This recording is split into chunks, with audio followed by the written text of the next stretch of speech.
Buenas noches, estimados maestros, una vez más encontrándonos para poder seguir trabajando en este diplomado del uso del juego y del material concreto para el desarrollo de las competencias matemáticas en esta unidad número 2 que nos corresponde, ¿no?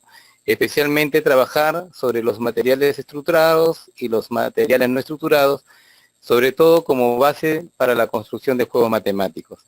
Es importante señalar de que en muchos de los casos, cuando hablamos de los materiales estructurados, que son materiales que ya desde la escuela nosotros los conocemos, lo importante es que vamos a partir desde una base conceptual de por qué están hechos, para qué están hechos y qué orientaciones pedagógicas y técnicas tienen para poder utilizarlos en la escuela, no como base técnica, sino para poder utilizarlos también en otras actividades dentro de la estructura que vamos a trabajar en muchas de nuestras sesiones de aprendizaje.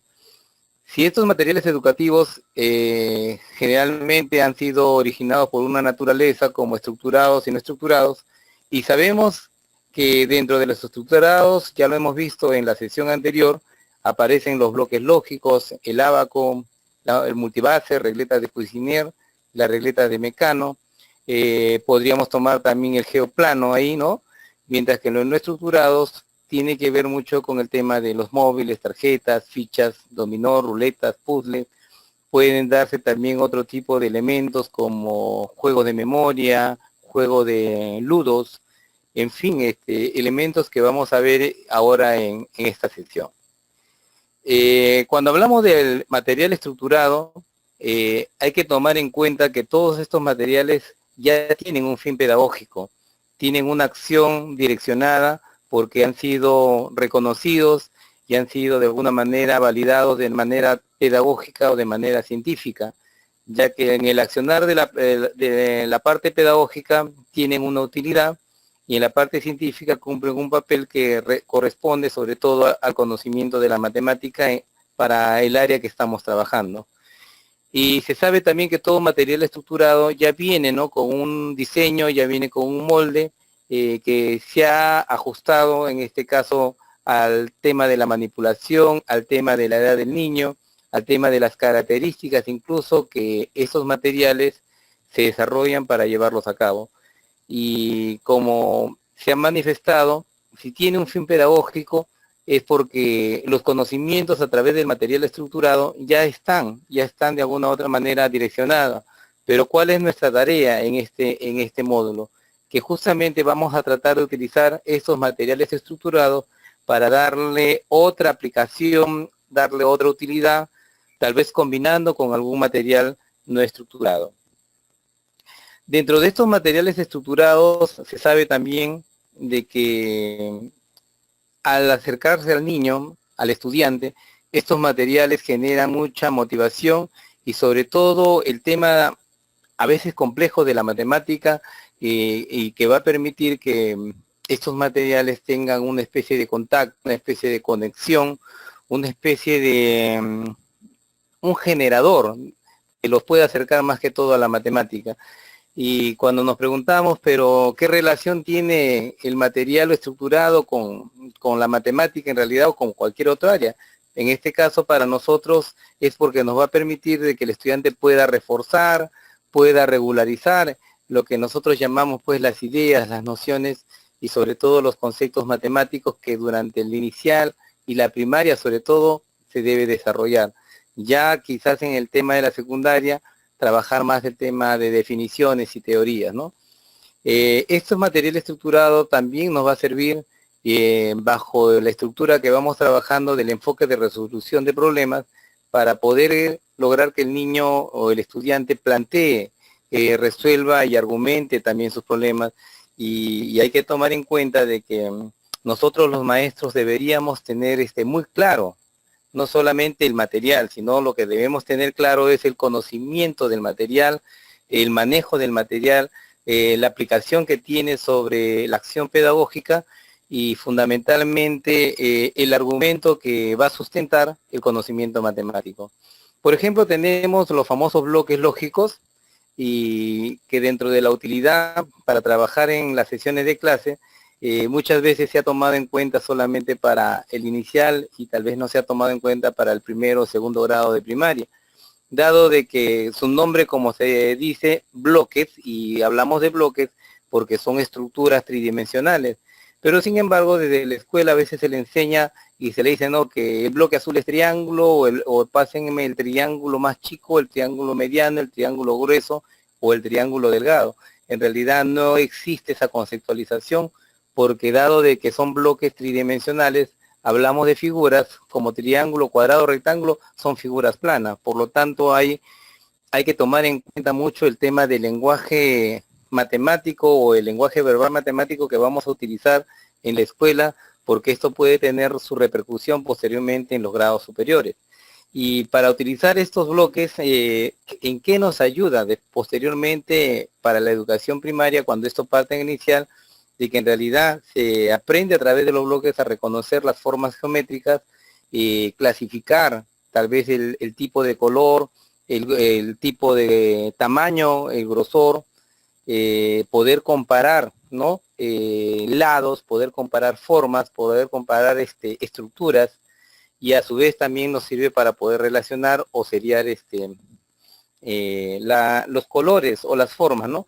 Pero sin embargo a veces se cae en este error de que el bloque lógico solamente se utiliza para ciertos aspectos y no se explota como en muchos de los casos se debe utilizar, ya que estos bloques fueron elaborados por Dienes y con un matemático, y que planteaba de que se debería utilizar en la escuela para poder lograr que el estudiante pueda hacer muchas estructuras matemáticas. Por otro lado tenemos los famosos Tangram. En realidad, en muchos de los casos el Tangram se compra en la calle, se compra en la librería o en algún mercado, pero lo ideal es que el Tangram se debería construir en la escuela. Y se debería construir para que el estudiante, a partir del doblado, pueda hacer una especie de, diría, un plano, o para poder ponerlo sobre un material grueso, y después de ello poder recortar. Y cuando ya los estudiantes lo han recortado, lo que podrían hacer es una especie de canje, como figuras o formas, y que todos podrían tener colores diferentes, y de esa manera tener un Tangram personal para que se pueda trabajar en la escuela desde una estructura, sobre todo de qué tipo de conocimientos o qué tipo de conceptos se puede trabajar, dado de que en muchos de los casos plantean formas geométricas, pero a la vez también se puede generar otras estructuras matemáticas, dado que podríamos hacer una comparación de proporciones, una comparación de fracciones. Podríamos utilizar, por ejemplo, en cuanto una figura es más que la otra o es menos que la otra, o en qué proporción o en qué fracción una corresponde a otra pieza. Entonces, por lo tanto, el Tangram también igual, así como pueden armar formas geométricas y figuras geométricas, después pueden hacer comparaciones, pueden relacionar, y como les repito, el tema de hacer cálculos a través del Tangram. Tenemos también otro elemento como son las regletas de Cuisinier, y que tal vez las escuelas en muchos de los casos no ha podido, o todavía en algún caso no lo ha podido aprovechar al máximo, dada que estas regletas tienen una dimensión, ¿no? De donde se van nombrando regletas o estructuras de 1 centímetro, 2 centímetros, 3 centímetros, hasta 10 centímetros, y que si la escuela no lo tiene, en todo caso se puede trabajar desde, diría yo, un material de cartulina plastificada y utilizar un marcador, hacer estructuras de 1 por 1, y podríamos pegarlo tal vez sobre estos palitos llamados los bajalenguas, ¿no? Y poder trabajarlo sobre eso para que los estudiantes podrían tener una especie de regleta de Cuisinier para que puedan trabajar, por ejemplo, el tema de las operaciones con los números naturales, y además pueden también comparar cantidades, ¿no? Si, por ejemplo, una regleta blanca que equivale a 1 centímetro, podría poner a un lado, y una regleta roja que vale por ahí 3 centímetros, entonces los niños desde pequeño podrían comparar y sobre todo el tema de la representación numérica. ¿Qué más podríamos hacer con las regletas? Podríamos trabajar barras estadísticas, ¿no? En muchos de los casos estas barras estadísticas, si bien es cierto, es del 1 al 10, se puede hacer una comparación después de pronto de que la barra que es 1 puede ser válido para 5, o la barra que es 1 puede ser válido para 10, o la barra que es 1 puede ser válido para 100. Esto se puede trabajar en los diferentes ciclos de la educación primaria. Por lo tanto, hay que tomar en cuenta que este tipo de material estructurado también va a servir para poder resolver diferentes problemas. Tenemos también, por otro lado, el tema de trabajar los materiales estructurados desde un punto de vista que si no lo tenemos en la escuela, estos se pueden elaborar, pero no es que van a ser no estructurados, sino son los estructurados porque tienen ya la función correspondiente. Como ustedes pueden ver en la imagen, acá tenemos el tema del multibase, ¿no? El multibase fue generado inicialmente como una regla técnica para trabajar el tablero posicional y algunas operaciones de adición o sustracción, ¿no? Pero a la vez, como las regletas de Cuccinier, también les comentaba, estimados maestros, la importancia también de trabajar este material estructurado como son los multibases, y que desde su base técnica fueron elaborados para trabajar las operaciones con números naturales y en algunos casos también para manejar la lectura y escritura de números. Pero hoy por hoy, por ejemplo, estos materiales también nos permiten hacer comparaciones del mayor, menor o igual que, trabajando estas estructuras en un lado izquierdo o un lado derecho sobre la mesa del estudiante, y la cual con una hoja que puede ser el papel o puede ser también una mica donde ellos pueden utilizar el plumón de pizarra, los estudiantes pueden ir registrando las cantidades y los símbolos. O sea, estaríamos viendo desde lo que es el punto de vista concreto y representativo, ¿no? Hay otras experiencias que se han trabajado con los multibases, especialmente para el trabajo de la geometría. En muchos de los casos, trabajar formas, construir estructuras que pueden ser rectángulos o otras figuras que no son rectángulos que se podrían hacer con las estructuras de la base 10 o de la base 100 o de las bases unidades, donde se puede aprovechar para que estos estudiantes trabajen lo que es perímetro, lo que trabajen lo que es área, dado que la condición es de 1 por 1.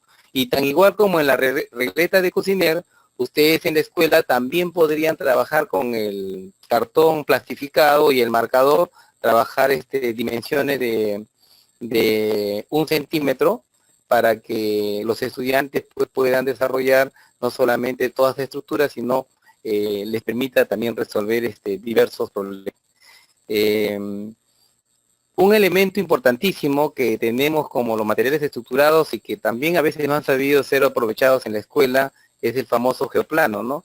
Que son estructuras que vienen con especie de puntas o especie de tronquillos que permiten enlazar ligas.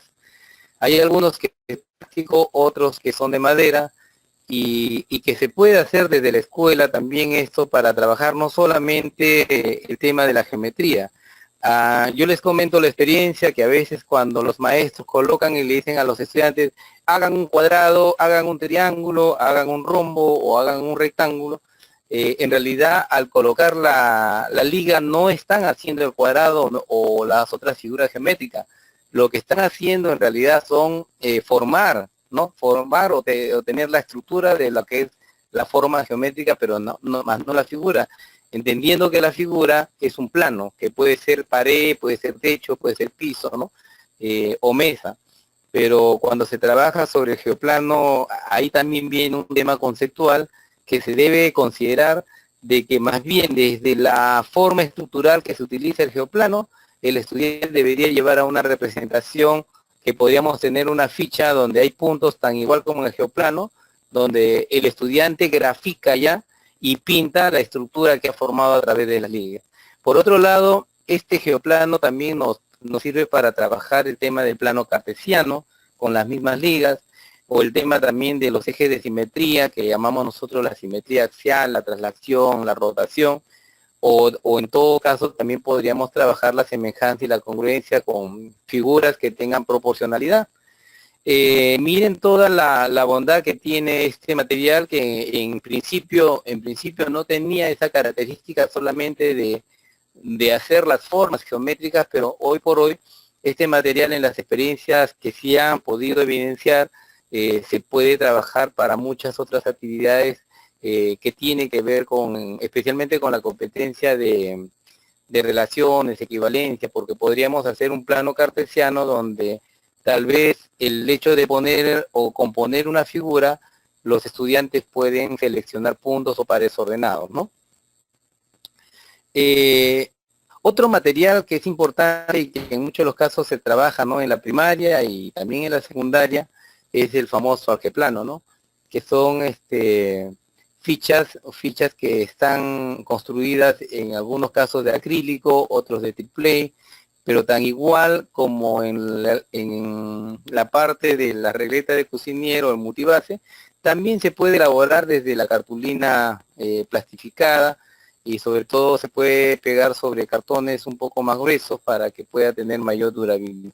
En este caso, el algeplano, si ustedes ven ahí la figura azul y el cuadrado azul y el cuadrado rojo, es como si fuese el cuadrado representa un valor positivo y el rojo un valor negativo. Yo les pondría un ejemplo, ¿no? Si tuviésemos nosotros 3 azules y tuviésemos 2 rojos, podríamos plantear un problema, ¿no? Por decir, si Juan tiene 3 manzanas y en el colegio regala 2 manzanas, estaríamos hablando de que 3 manzanas son las azules y 2 rojas son las que está regalando. Y al final le plantearíamos, ¿no? Al final podríamos decirle cuántas manzanas todavía tiene esta persona. Y como se van a dar cuenta por comparación que le queda un azul, ellos dirán pues que le queda todavía una manzana, ¿no? Y sucesivamente lo que se busca es que nosotros los maestros tendríamos que siempre investigar, averiguar, porque para poder aplicar todos estos materiales no basta con el material a la mano, sino que tenemos que buscar el conocimiento, el concepto, la teoría, el fundamento y el direccionamiento que tienen estos materiales para poder ser desarrollados. En la experiencia que se ha aplicado, se pueden trabajar igual como en el caso de las regletas o el multibase para hacer formas geométricas, o también, como les estaba explicando, para hacer operaciones con números naturales, pueden ser números enteros. En la secundaria se trabaja mucho las expresiones algebraicas, dada de que las barritas azules representan X, las barritas rojas en rectángulo representan un Y, y el cuadradito amarillo representa una unidad, y la otra roja representa una menos unidad, una unidad, ¿no? Entonces también podríamos utilizar para trabajar las ecuaciones, se puede trabajar fracciones, y sobre todo bajo el enfoque de resolución de problemas, siempre debemos apuntar de que esos materiales deben recurrir a una resolución de problemas permanente, ¿no? Por otro lado, hay que entender de que estos materiales estructurados cumplen una función importante, ¿no? Porque, como al principio les manifestaba, motiva al estudiante, llama la atención para poder trabajar o atraerlo a la matemática. Debemos tener muy claro siempre el propósito pedagógico. Y ese propósito pedagógico ustedes lo construyen en función de la necesidad de aprendizaje que tiene el estudiante, ¿no? Por otro lado, tenemos las famosas tiras de Mecano, o regletas de Mecano, también le llaman al otro, ¿no? Que también son elementos estructurados, vienen con unos agujeros, ¿no? En el torno de cada regleta. Estos están dimensionados, ustedes van a poderlo ver en el módulo que está en la plataforma virtual. Ahí estoy colocando las medidas. Y sobre todo, igual como cuando quisiéramos trabajar las figuras geométricas, ustedes aquí como ven en la figura, no están haciendo figuras, sino lo que están representando es la forma que podría ser el triángulo equilátero, o el triángulo isósceles, o el triángulo escareno. Pero lo que busca es que a través de la forma y la medida, los estudiantes puedan reconocer las características que tiene en este caso los triángulos. Se puede trabajar igual lo que es la semejanza, se puede trabajar congruencia, ¿no?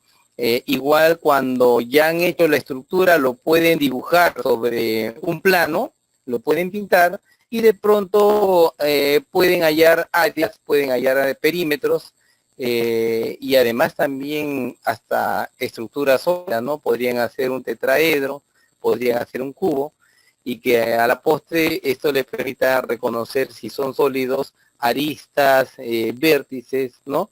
Y de pronto cuando ya tenga la forma, decirle, ¿no? Las caras laterales, las caras totales, podrían trabajar desde un modo el área lateral, el área total, el volumen, ¿no? De la estructura. Estas tiras de Mecano sí son muy pocos vistas en las escuelas, pero tan igual como en los casos anteriores, yo les planteo de que podrían elaborarlo, ¿no? Con cartón grueso y poder utilizar una especie de triplé, o sea, un triplé como base en la mesa para poder hacer la estructura con chinches, por ejemplo, ¿no?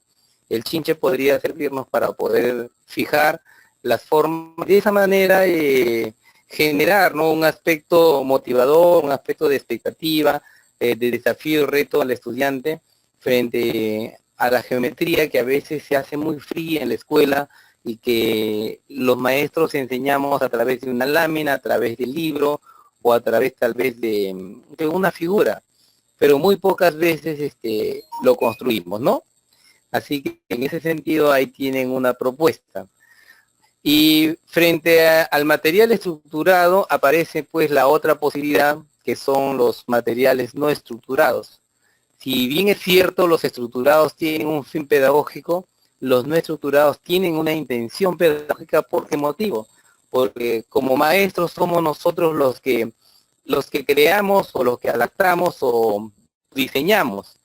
Y solamente por el hecho de esos aspectos ya tiene una intención pedagógica, porque buscamos que cubra un propósito pedagógico. Y para ese fin, a diferencia de lo estructurado, aquí tenemos que utilizar muchos recursos, objetos reciclados de preferencia, ¿no? O elementos que están tal vez a la mano y que nos pueda permitir llevar adelante una actividad para que los estudiantes puedan generar sus aprendizajes. Por eso es que en ese sentido es necesario tener en cuenta esos propósitos y necesidades de aprendizaje de los estudiantes para poder colocar un material estructurado. Ustedes podrían revisar, por ejemplo, el YouTube, pueden revisar el Google y ponen, vamos a poner materiales estructurados, juegos matemáticos o matemática recreativa, y van a tener muchas páginas, van a tener muchos links. Pero el tema es la pertinencia, ¿no? Si ese material que ustedes están observando sirve y va a repercutir en el trabajo positivo de logro de aprendizaje en los estudiantes. Una característica que tienen estos materiales estructurados es que parte de una necesidad, pero se impone justamente en el tema creativo que nosotros los maestros imponemos, ¿no? Para que esto funcione. Y cuando hablamos de la creatividad, es porque tratar de que este material, tan igual como en el estructurado, genere motivación, llame la atención, igual, ¿no? El estudiante se sienta conectado, el estudiante se sienta reflejado en que a través de ese material él va a aprender mejor la matemática. Y cuando hablamos del tema de conocimiento, mientras el material estructurado, les decía, ya tiene un direccionamiento hacia ciertos conocimientos. El tema de los no estructurados es que en realidad se abre campo para muchos conocimientos, ¿no? Que en más de los casos, a veces lo hemos creado para un tipo de conocimiento y en nuestra creatividad e innovación comienza a servir para otros conocimientos que tal vez en principio no lo habíamos tomado en cuenta. La estructura la estructura en cuanto a la sensación que tiene el material no estructurado es tan igual como el estructurado, ¿no? Porque genera motivación, expectativa para la matemática, y la importancia que tiene es que un poquito más es que refuerza las nociones, ¿no? Las nociones, ideas y conceptos matemáticos, que en muchos de los casos, cuando se copia en la pizarra o cuando se dicta al estudiante, el estudiante copia por copiar o copia porque tiene que cumplir. Pero si desde la experiencia del material el estudiante puede dar a conocer su propio concepto, sus propias ideas, y algo que podríamos hacer los maestros es tratar de concluir o buscar cómo sistematizar con los demás estudiantes hacia un concepto en los cuales ellos se sientan identificados y reconozcan el conocimiento matemático desde esta línea, ¿no? Estos materiales no estructurados también nos sirve para que el estudiante pueda comprender el problema, pueda plantear su estrategia, pueda ejecutar su estrategia y argumentar también el trabajo que ha hecho, lo que propone en este caso Joe Polya, ¿no? Estos materiales estructurados en muchos de los casos también siempre van a partir de un tema de ver qué tipo de recursos y qué tipo de objetos tenemos a la mano para poder llevarlo a cabo, y no se olviden considerar siempre el contexto del estudiante. Aquí tenemos una especie de maquetas lúdicas, algunos le llaman también ludos, ¿no? Ludos recreativos. Si ustedes observan, esto está compuesto por 4 pedazos de java de huevo, ¿no? Donde, si se percatan, hay 2 espacios. Los estudiantes podrían trabajar lanzando dados, y de pronto en la medida que están los números puede ser una posibilidad de que van colocando la cantidad que sale en el dado y van colocando, ¿no? Si al final, por ejemplo, les queda 2, entonces a otro le queda 3, a otro le queda 4 casillas para poder llenar, ya no juegan con 2, sino jugarían con un dado. La idea es que en el tiempo previsto, que aproximadamente son 20 minutos que puede durar una actividad de este tipo, los estudiantes aprendan a trabajar el tema del conteo, ¿no? O también en este caso podrían hacer una misma estructura para generar la adición de números naturales, la resolución de temas, por ejemplo, PAE. En algún momento, cuando ya termina la actividad, preguntarles a ellos, por ejemplo, el equipo rojo, cuántos más o cuántos menos bolillas o huevos tiene que el equipo verde, o el equipo verde cuánto le falta para tener la misma cantidad que el equipo celeste, o el equipo amarillo cuántas más que tiene que el equipo rojo. Por ejemplo, estoy poniendo unos modelos donde se podría trabajar tranquilamente el problema de esta característica. Y a partir de eso, ustedes podrían tener la oportunidad, ¿no? Que con todo el conteo que han hecho, esto convertirlo en temas de barras. Y ahí ya estaríamos trabajando también un tema de estadística, ¿no? Igual a veces podríamos decir, como son 12, en este caso pueden ser también de menos, pueden ser de más. Eso siempre va a estar dispuesto al tema de necesidad y también de espontaneidad creativa que tenga el maestro, porque podríamos trabajar hasta las fracciones, ¿no? Un elemento no estructurado que parece que con el tiempo pues se va a convertir también en un material estructurado, ya que es últimamente muy usado lo que llamamos el fraccionario matemático, ¿no? Un elemento en el cual ustedes se dan cuenta de que para este caso hay una unidad, la unidad partida en 2, la unidad partida en 3, la unidad, por ejemplo, partida en 10, pero no es el único modelo, porque pueden trabajar con un modelo que pueda estar el 12, pueda estar el 15, ¿no? Pueda estar el 20, en fin, eso se construye de acuerdo a la característica.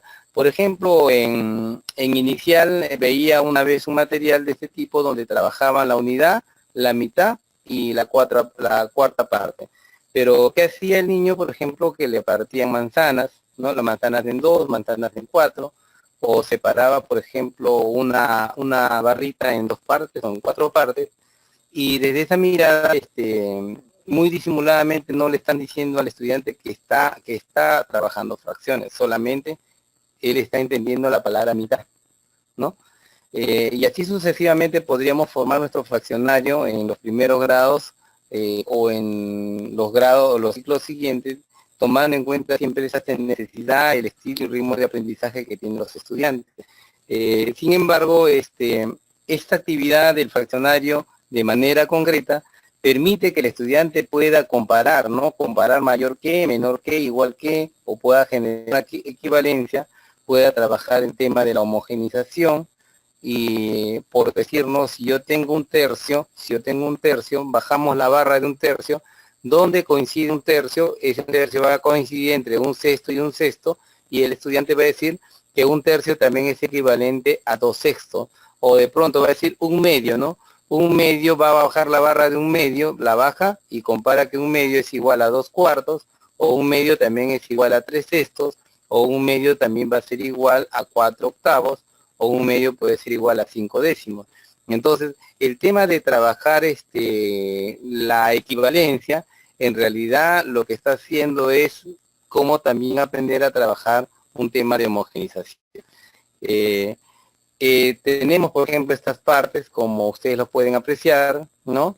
El tema del color no es una situación obligatoria. El color ustedes lo deciden en realidad. No es que siempre va a ser rojo, siempre va a ser azul la mitad o amarillo la tercera parte. Creo que en la espontaneidad, en la parte creativa de los maestros, nosotros vemos de qué modo este fraccionario se puede llevar a cabo. Pero es importante, ante todo lo que estamos apreciando, de que no es el juego por el juego, ¿no? Sino que el juego tiene que darse sobre aprendizaje. Y de pronto nos preguntamos si en realidad, con todo lo que estamos planteando, ¿cómo puede aprender un niño, no? ¿Qué cosas debemos tener en cuenta para que el niño realmente aprenda en la escuela? Entonces, desde esa experiencia, nosotros hay que tomar en cuenta las inteligencias múltiples.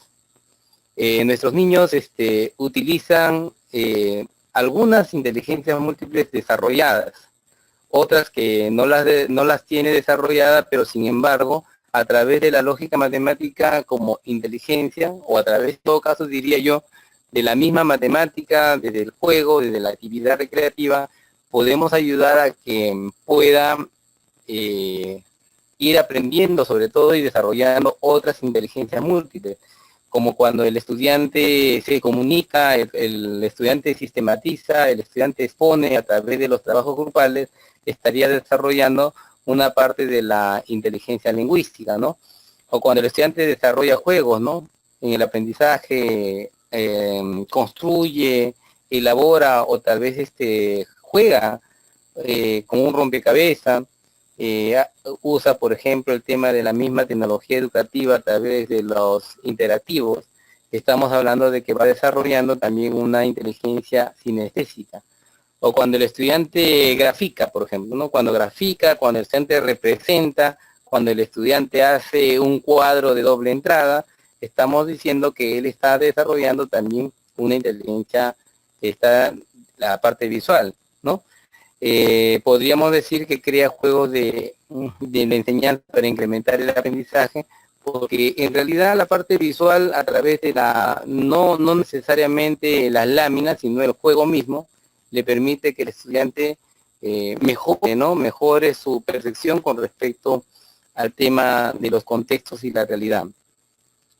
Muchas veces cuando los niños bailan o hacen una danza, a veces la maestra dice, hagan un triángulo, hagan un círculo, pero igualmente les preguntamos a los maestros si realmente están haciendo un círculo o están haciendo un cuadrado. Todo lo que nosotros vemos ahí en la música es representar formas. Igual ellos están haciendo representaciones de formas de círculo, forma de triángulo, forma de cuadrado, pero sin embargo esa parte musical también los va relacionando con la geometría y en este caso la matemática misma. pero algo que sí tenemos que, o debemos tener en cuenta, es desarrollar con ellos la parte intrapersonal, ¿no? Desde la parte personal, interna del estudiante, ¿no? Que ellos deben tener una alta autoestima, puedan poder prejuiciosos, puedan ser estudiantes argumentativos, ¿no? Y eso, ¿cómo lo vamos a lograr? Cuando ellos participan en los grupos, ¿no? Desde todos sus aportes, son capaces de enseñar a otros, ¿no? Son capaces también de aprender de otros, ¿no? Y ahí estamos formando una especie también de liderazgo, ¿no? Y por otro lado, la intrapersonal, que es cómo se desarrollan con otras personas, ¿no? Cómo de pronto participa, se integra, sociabiliza, cómo puede saber escuchar, saber hablar. Todos estos aspectos tienen que ver incluso con elementos que la matemática de alguna otra manera va a ayudar a que se desarrollen. Y otro aspecto fundamental es el tema del estilo de aprendizaje. Son 3 estilos de aprendizaje que los estudiantes manifiestan, y nosotros los maestros, en base a estos estilos, igual tenemos que adaptar y aplicar también el material estructurado o no estructurado, porque hay que diagnosticar bajo qué características nuestros estudiantes pueden mejorar, ¿no? Y ya en algún momento lo habíamos manifestado, de que si estos estudiantes tienen características peculiares, entonces nosotros los maestros tenemos que adaptarnos y también adaptar el material a las actividades pertinentes que va a hacer que el conocimiento se construya de manera adecuada. Y justamente todo esto está centrado en lo que nosotros llamamos la zona de desarrollo próximo, ¿no? Y cuando analizamos esto, en muchos de los casos también hay que tomar en cuenta el tema de la neurociencia, ¿no? Cómo hay una situación muy intrínseca entre lo que es el niño y su capacidad mental, su capacidad de desarrollo cerebral, ¿no? Y hasta qué punto nosotros los maestros somos capaces de poder potenciarlo, ¿no? Hay que entender, por ejemplo, que hay funciones que el estudiante la realiza. Bien, estimados maestros, vamos a continuar con esta parte en donde le decía la importancia de cómo el estudiante llega a aprender. Si tomamos en cuenta 3 aspectos fundamentales que tienen que ver con el desarrollo real, el desarrollo próximo y el desarrollo potencial en los diversos niveles. ¿Y en dónde está nuestro trabajo? Justamente en poder ayudar y potenciar al estudiante en lo que nosotros llamamos nivel de desarrollo potencial, partiendo de la experiencia, partiendo de esas características que tiene el estudiante. Si sabemos ciertamente que todos no aprenden de la misma forma, todos no tienen el mismo ritmo de aprendizaje, pero sin embargo todos tienen una experiencia matemática, y a partir de ahí es donde tenemos que trabajar mucho el aspecto de qué tipo de estrategias, qué tipo de materiales ir adaptando y adecuando a los grupos o individualmente para que nuestros estudiantes. Bien, maestro, continuamos con esta parte que se nos había ido un rato. Le decía la importancia que tiene el tema de lograr la zona de desarrollo próximo en cuanto al proceso de maduración que tiene el estudiante. Desde la experiencia natural el estudiante tiene, y es donde nosotros los maestros tenemos que incidir con nuestra acción didáctica, estratégica, metodológica, para poder potenciar el trabajo del estudiante. Por eso es que los materiales cumplen un papel fundamental, pero sin embargo, si nosotros no tenemos el manejo, el dominio de estos materiales, seguramente va a tener que repercutir también en una acción no tan satisfactoria, ¿no? Por eso es cuando se habla de cómo se relaciona el niño con la matemática, nosotros desde ya estamos pensando cómo desde los contextos, desde la realidad, de esa necesidad que tiene el estudiante de vincularse con la acción real, vamos trabajando en la escuela. Por eso que hoy se habla de trabajar situaciones problemáticas, y que no es más que buscar el tema del contexto, el tema natural, el tema social, el tema económico, un tema yo diría también científico, como el tema de solución problemática, actividades lúdicas recreativas. Y desde esa perspectiva se busca cómo a través de propósitos que se quiere encontrar en el estudiante, se van construyendo los conocimientos matemáticos. Un aspecto fundamental va a repercutir en el tema de tres fundamentaciones muy prácticas para poder tomar en cuenta en esta actividad del niño frente a la matemática, que es el tema de cómo él se va a integrar, cómo se va a vincular con su trabajo, con su acción personal, con su acción cooperativa, a través de lo que nosotros llamamos la observación.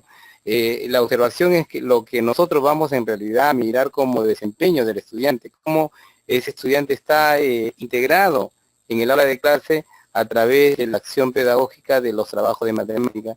Por otro lado, es el tema de la atención. Cuando hablamos de la atención es hablar en realidad, el niño no puede estar todo el tiempo sentado en una carpeta o ubicado en una mesa.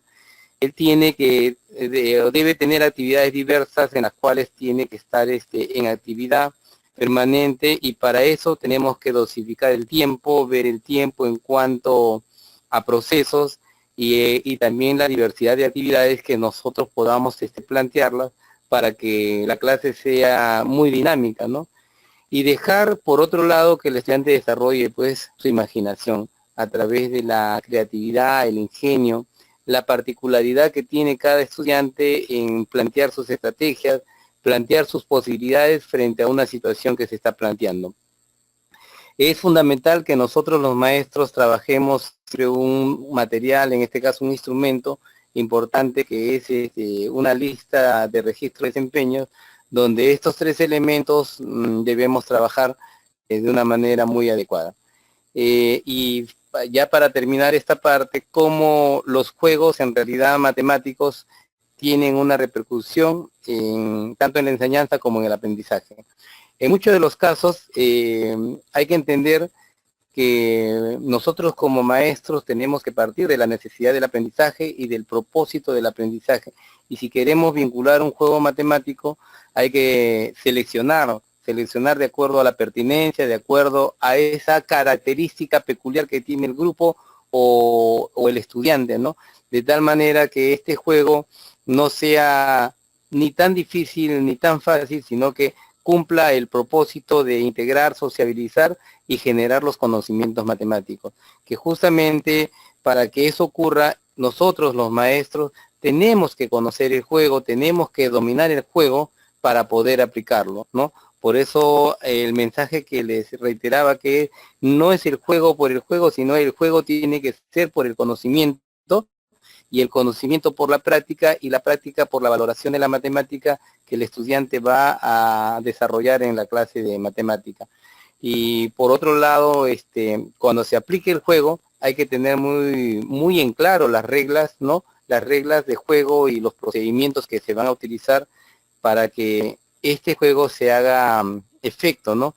Y para poder trabajar el juego no es que mientras los estudiantes estén entretenidos o estén ubicados en la actividad recreativa, nosotros los maestros tenemos que rotar, monitorear el aula con un documento o herramienta de evaluación, en este caso para verificar los desempeños de acuerdo a estas características que hemos planteado como propósito de aprendizaje. Y dentro de ellos vamos a conocer pues ludos. Hay ludos que tienen que tener reglas claras. O sea, si yo hablo de los ludos o hablo de los rallies, cuando hablo de reglas claras, en realidad lo que hay que tratar de evitar es que el juego sea punitivo, ¿no? Donde a veces al estudiante se le hace retroceder, al estudiante se le manda al punto de inicio, o simplemente pierde 3, 4 turnos, y más que hacer un juego es una acción tal vez estresante para el estudiante. Entonces, en ese sentido, hay que tomar muy en claro de que si trabajo ludos, los ludos también es parte de lo que nosotros planteamos dentro de las capacidades matemáticas que va a formar lo que es el tema de reforzar conceptos. Por otro lado, si trabajamos ludos por ser cooperativos, estos tienen que desarrollar también actitudes solidarias, actitudes cooperativas. ¿Y cómo vamos a ver entre la capacidad matemática y las actitudes? estamos en realidad trabajando, ¿no?, bajo la nueva estructura del currículo nacional que nos habla de desarrollar capacidades, y las actitudes lo estamos viendo en lo que llamamos los enfoques transversales. Y en ese sentido, la competencia que se busca construir se van a ir verificando a través de los desempeños. Un elemento importante ya para ir finalizando esto es el trabajar también los puzzles o tipo de rompecabezas matemáticos, ¿no?, que también nos permite hacer las diferentes operaciones con números, puede enlazar pregunta-respuesta, puede ir relacionando, ¿no?, algún concepto con su característica. También la misma construcción de la estructura inicial que tiene el puzzle puede permitir también informar figuras geométricas. Y en realidad todo esto responde a un taller matemático, porque como taller, recuerden de que lo que buscamos es que el estudiante refuerce los conocimientos a través de los diversos ejercicios y problemas. Ahí tenemos algunos ejemplos, ¿no?, de puzzles. Y aquí lo que le decía, el tema del rally, ¿no? El rally cumple la misma característica que justamente era el ludo, y coincidimos mucho con el tema de las reglas precisas y pertinentes. Y estos ludos o rallies siempre se trabajan con tarjetas, y estas tarjetas deben tener consignas claras, consignas que respondan sobre todo al conocimiento que se está trabajando o al grupo de conocimientos que se quiere reforzar.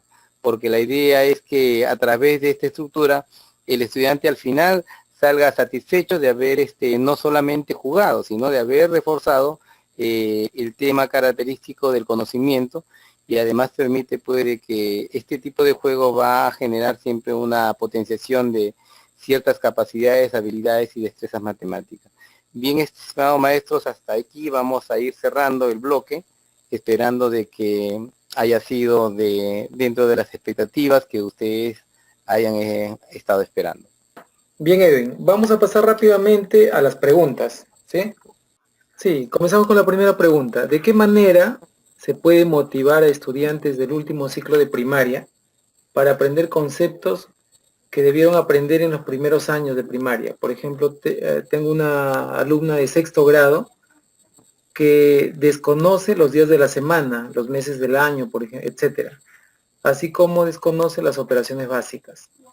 En realidad, cuando nosotros, como maestros, llegamos a un aula de clase, siempre vamos a encontrar estas dificultades, ¿no? Estudiantes que no tienen los mismos niveles de aprendizaje, y que de pronto hay estructuras que no han sido muy bien reforzadas o solidificadas, que nosotros llamamos en el ámbito pedagógico. Pero lo importante es reconocer primero o identificar a estos estudiantes. Y una vez que los hemos identificado, tendríamos que trabajar por un periodo muy aparte con ellos, justamente actividades lúdicas recreativas, o de pronto podríamos también trabajar módulos con ellos, de tal modo que esto permita en el paso ir quizás alineándolos o reforzándolos, hasta que en algún momento ellos puedan también ser parte de las actividades generales de todo el grupo. Bien, la siguiente pregunta, Edwin. Roxana Sí. nos dice que es profesora de inicial, y su interrogante es si puede trabajar con el geoplano con niños de 3 años. Muy bien, en algún momento, como se manifestaba incluso en sus normas técnicas, no nos hablan específicamente en qué ciclo o a qué tipo de estudiantes se refiere este material, pero si se va a trabajar geoplanos en inicial, hay que tratar de que estos geoplanos no tengan puntas, sino que tengan una especie de unos rodillos que se ponen en las puntas para que los niños en el encaje lo hagan fácilmente y no se les salga la liga. Es como que hay que conseguir geoplanos que tengan una especie de, al terminar el conito, tengan como una especie de ranura donde los niños sí pueden encajar liga. En realidad es muy importante ahí, porque están desarrollando mucho la motricidad fina, y se sugiere y le recomiendo que sí lo utilice. La siguiente pregunta, ¿qué proceso se debe seguir para elaborar un material no estructurado, ¿no? ¿Y cómo hacer una validación? Ya. Bueno, cuando hablamos de procesos para elaborar un material no estructurado, en principio hay que tomar en cuenta las características de los niveles de aprendizaje que tienen los estudiantes a quienes nosotros vamos a someter el material, ¿no? Por otro lado, este material tiene que responder al propósito de aprendizaje como segunda parte. En tercer lugar, hay que tomar en cuenta el contexto donde nos estamos ubicando para ver qué tipo de materiales o recursos necesitamos para elaborar, ¿no? Y por último, tomar en cuenta también el tema de utilizar siempre la creatividad, el ingenio, de tal manera que este material sea muy llamativo, sea muy peculiar y que sobre todo pues genere, como todo material, una motivación. Y de pronto cuando hablamos de validación, la validación se puede hacer de dos maneras. Una, por ejemplo, la podemos hacer si tenemos varios colegas en la escuela, a través de un juicio de expertos, podríamos nosotros hacer una ficha de evaluación de qué manera puede responder este material, sobre todo al propósito, a la necesidad, a la característica del estudiante, al contexto. Y por otro lado, también a veces se valida con un grupo de estudiantes de varios grados para ver de qué manera responden, ¿no? a esta propuesta que se hace. Bien, estimados participantes, entonces vamos a dar por finalizado este taller. Muchas gracias, Edwin. Gracias a todos. Buenas noches. Gracias a ti y gracias a todos también. Muy buenas noches.